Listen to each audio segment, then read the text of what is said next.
Another Motivation Monday, guys, coming at you from outside. So I've been reading Unfuck Yourself by Gary John Bishop, and he has a really interesting concept. And he says, your thoughts and your actions don't always have to align. We've all heard the expression, your head and your heart aren't always congruent.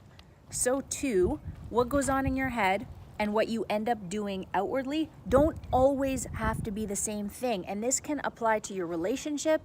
It can apply to how you feel about yourself. It can apply to your work situation. It can obviously apply to the gym.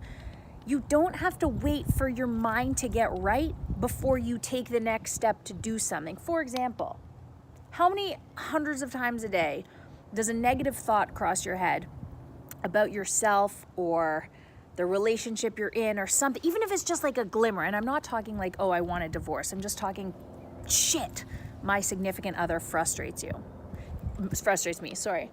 But you don't do anything about it. It's just a thought, right? Or, damn it, I really don't want to do the dishes. That kind of thing crosses your mind like dozens and hundreds of times a day. But we don't always do anything about it. You do the dishes anyway. You don't divorce your significant other just because of one petty argument. So why do you have to wait for your entire life to align before you start a nutrition or training program?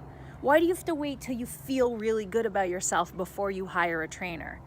If you do the dishes even though you don't want to, if you have sex because your partner wants to, even if you're really not in the mood, then why can't you just do something for yourself even though you're not feeling whole and complete and in love with yourself right now? Your actions don't always have to reflect what's going on in your head. He quoted Theodore Roosevelt, and I'm going to paraphrase, and he said essentially that the greatest performers of life weren't great because they had the most profound thoughts. It was because they just did the thing. They didn't wait to figure out how things were going to get done. They didn't lean into the negative and be swayed by the what ifs and what could be's. They just went out and did it because the worst thing that could happen is that it doesn't work. So, my advice to you, regardless of what your head says, just go out and do it.